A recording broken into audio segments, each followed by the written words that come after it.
रामकृष्ण हरी. ना तरी रनी येत झुंजता वेचले जीवित, तरी स्वर्ग सुखा नकळीत पावशील. हिंदवी स्वराज्य संस्थापक शिवाजी महाराज आणि यांच्या कार्यामध्ये त्यांच्या पाठीशी बंधूप्रमाणे उभे राहून ज्यांनी त्यांची पाठराखण केली ते वीर जीवा महाले यांची आज जयंती. स्वधर्माचं रक्षण का करावं?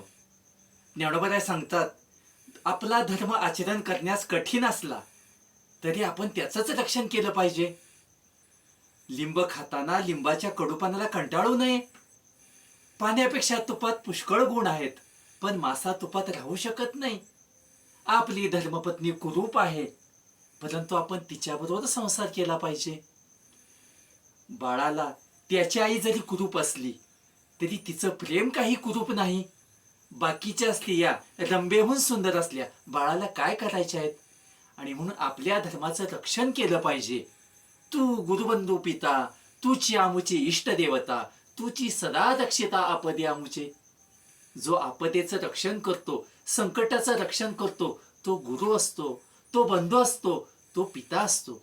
आणि म्हणून स्वराज्य निर्मितीच्या कार्यामध्ये आपल्या प्राणाची आहुती देऊन सुद्धा या ठिकाणी जीवा महाले यांनी छत्रपती शिवाजी महाराजांचं रक्षण केलं. आणि म्हणून महाराजांच्या ठिकाणी हा बंधुभाव त्यांनी व्यक्त केला. अगा जीवाची संपत्ती करुणी बाळाची कधी पाळती, परी उबगणे स्थिती न पाहे माय.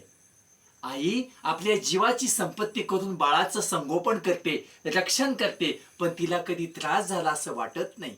ते बाळ तिला त्रास देतं, आजारपणाचा त्रास देतं, पण आईला कधी असं वाटत नाही.